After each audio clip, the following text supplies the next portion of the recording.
Hey everybody, today is October 25th, 2023. I'm Gene, and welcome to the Wednesday edition of Hanging with Uncle.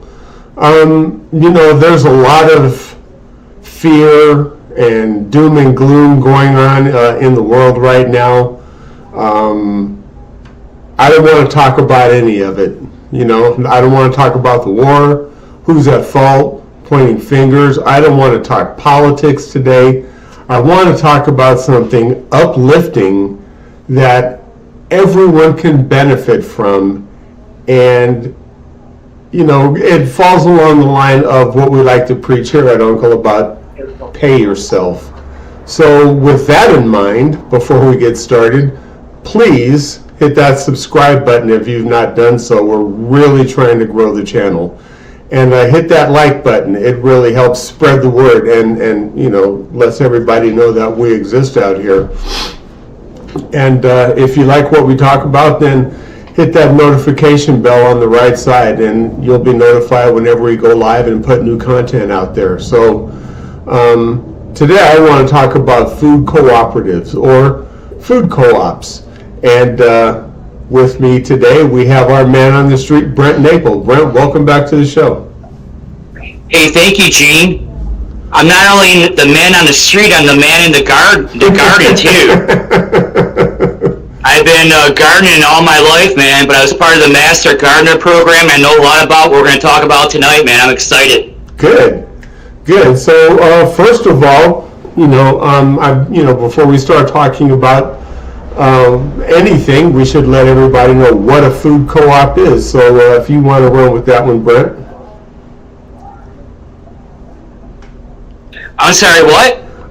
I said we should probably let everybody know what a food co-op is. So if you want to run with that. Okay, yeah, man. So a food co-op is a cooperation of your community that you live in. So whether you live in an urban community or maybe in a small town in Alaska, there's probably a co-op going on around you. Now, if you think of a farmer's stand, think of something bigger where people will share it with each other and help reap the rewards of the community to kind of together to better their community that they live in and to lower food costs. Exactly. I think, the first one I seen was probably up in Alaska in the 90s. There was one in Spenard, Alaska. It's Anchorage, but like Spenard is a community within Anchorage. So they've actually been up for really since the 60s. This whole communal ideal about how to lower food costs for you and your family has been going on probably before that even, but it's really big in the United States since the 1960s. What do you want to add, buddy? Well, I can say as I'm looking at a website and, again, you do your own research again. We're not news. We're not your source of information. We're just here to talk about the subject and point you in the right direction. So I'm looking at this where membership at this one co-op is $5 a month. So just look where you live, and if you spend $5 a month, I guess the type of foods that you get in the food co-op. Why don't you go ahead and run with that one, Brent? Well, it depends on where you live. Like in Alaska, it's not the best growing soil, so we have a lot of pumpkins, gourds,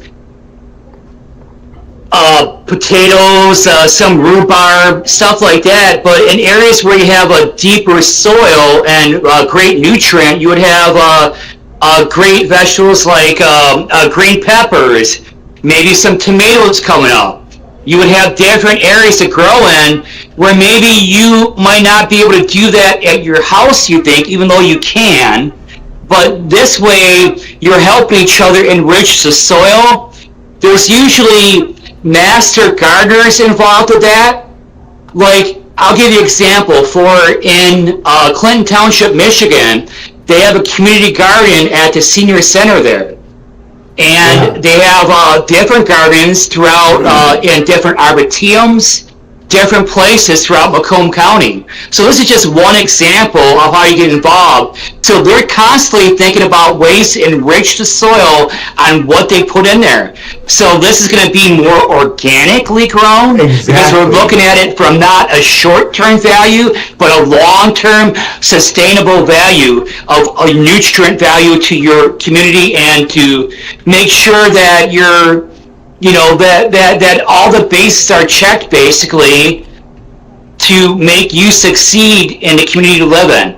So basically, anything you can get at your produce, you can get from a food co-op, like, they said peppers, tomatoes, avocados, onions, garlic, celery, anything like that, and probably anything else you can think of, are all the types of things that you can get at a co-op.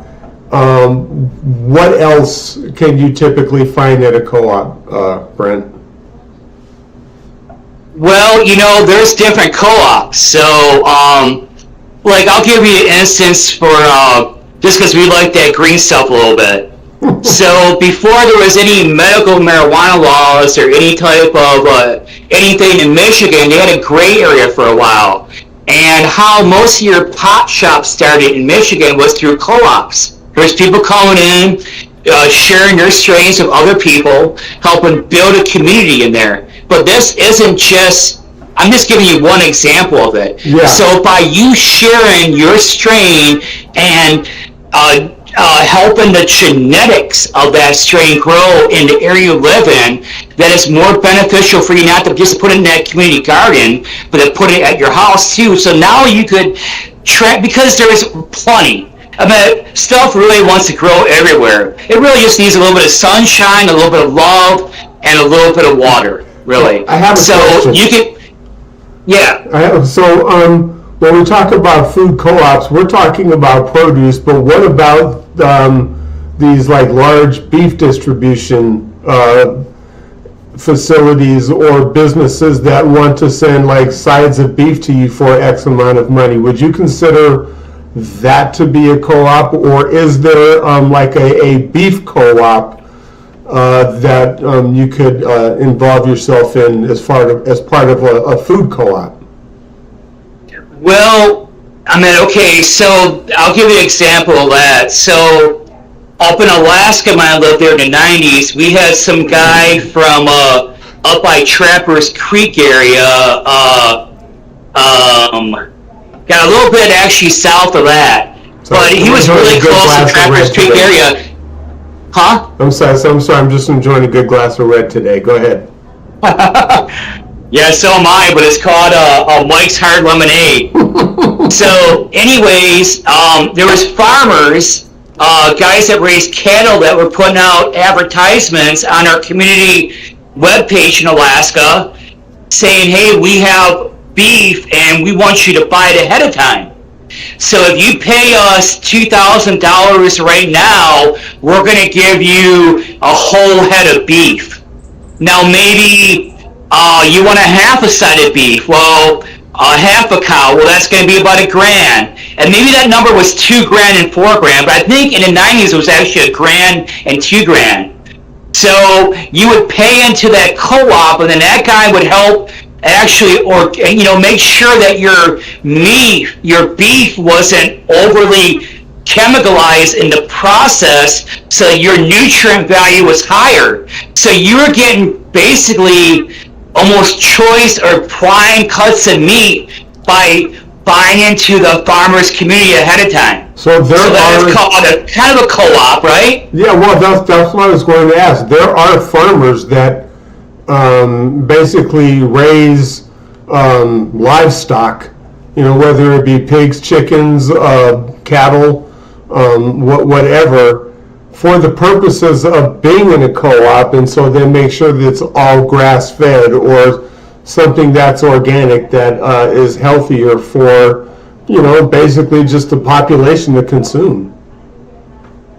Yeah, because they're really shooting up a lot of stuff in there, man. I mean, so there's a bunch of different growth hormones that come into agriculture. So if you're buying locally by a trusted source, and instead of buying off a big pharma, which really big agriculture is part of big pharma, Yeah. you would actually be benefiting your whole family more, because now you are what you eat. You've been hearing that for a while. So if you don't know what you're eating in a package, maybe you should start thinking outside the box to go ahead and get your family the proper nutrient level that all these people are talking about right now. All these, different agencies basically are trying to push you into a box of buying from the produce stand. Yeah. Well, that's that. I mean from the supermarket. You could do so much more by thinking about your family's health in the long run, and how you could help that out is actually by getting involved with these co-ops. Okay, so I have another question, just to try to kind of move on to this. I know there's a lot of, I did some research for this, and even here in Arizona, I could find one food co-op, and that's located in Tucson. So there's opportunity out there, like in a big county like Maricopa County. There's lots of agriculture out here. Why don't we have more food co-ops? And so in my opinion, I just think there's really good business opportunity out there for anyone looking to, think globally but act locally, grow for the purpose of being in a co-op. I just kind of wanted to know what your thoughts on having a business, and then the type of jobs that would be created from having a food co-op. Exactly. So you be growing your community one farm at a time that way. And then as you're actually growing more food, you're actually going to go ahead and lower your costs, because everything is controlled by the supply chain. And right now, really, with the gas fluctuating and all the different variables, our dollar is fluctuating. Who knows? It might even crash. We don't really know. So you want to go ahead and start thinking, maybe 12 months out, 24 months out. Like, I ran something by my friend. So I went down to Tennessee to start an investigation back in 2021. Mm-hmm. When I was down there, I lived with a farmer. His dad owned a cattle place right around Nashville.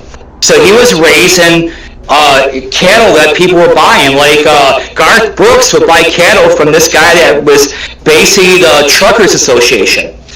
So I ran an ideal past him and said, why can't we just rip down our fences in our subdivisions?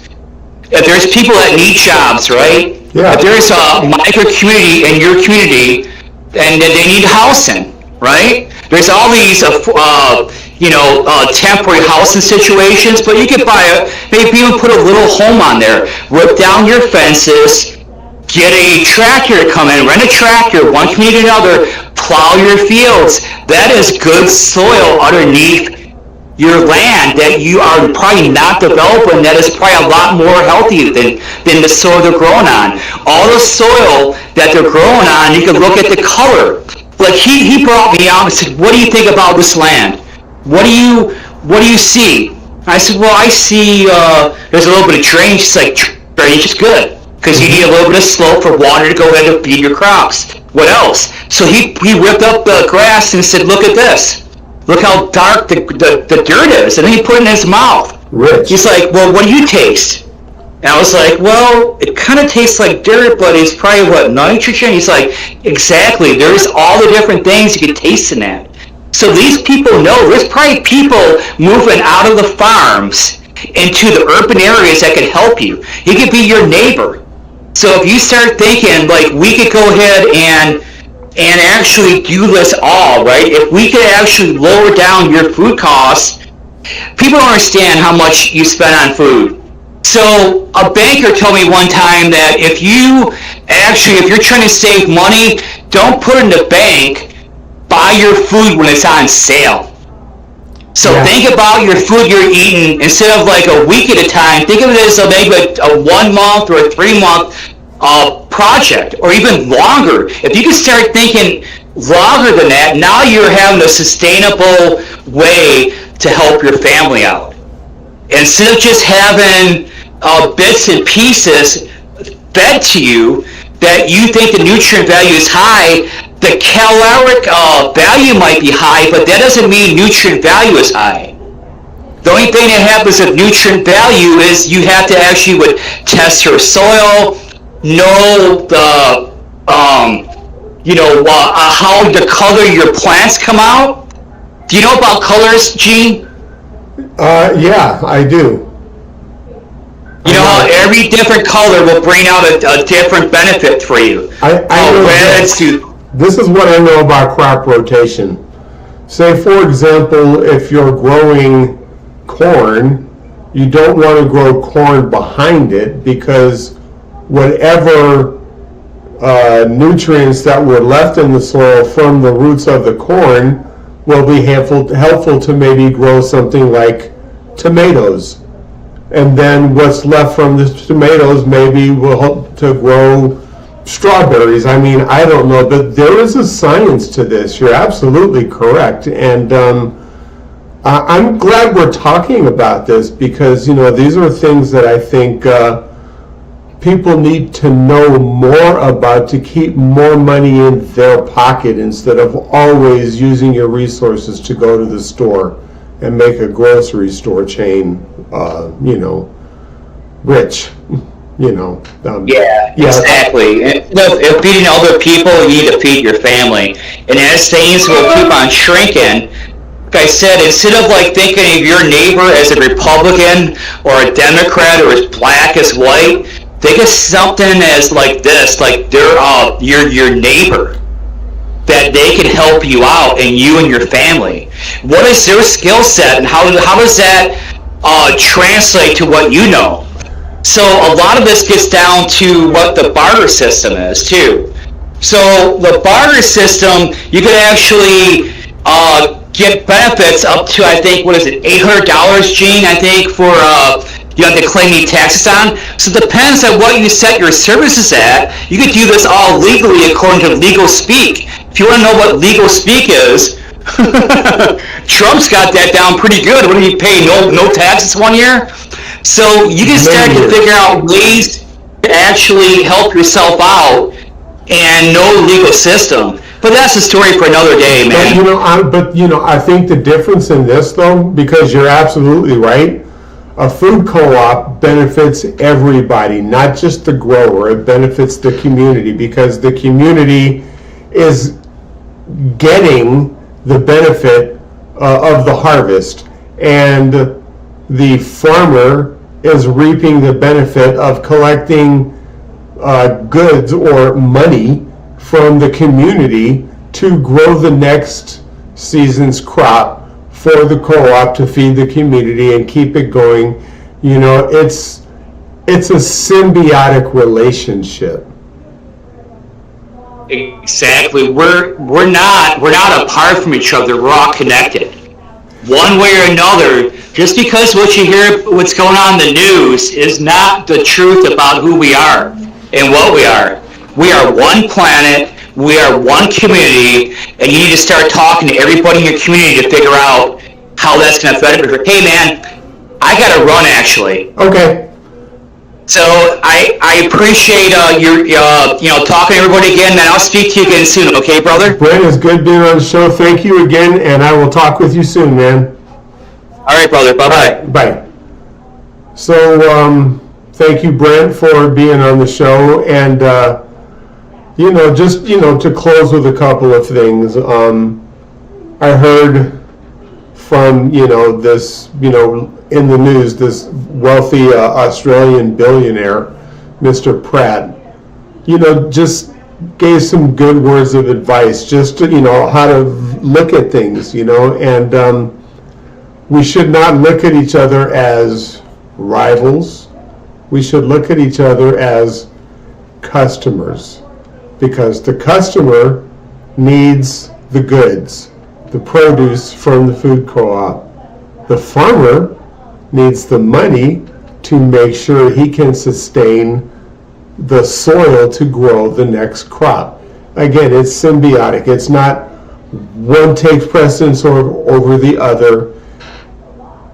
And that is a mistake that I think big business really overlooks, which is why I think as a community, again, just think globally. How can we help each other out across the world, but act locally? Spend less money, support your co-op, and get fresh produce, fresh goods, and it's a win-win situation for everybody. So that's what I have to say today. I wanted to keep it on a positive note, and just remember to always be nice to everyone and treat each other the way you want to be treated. Zane and I look forward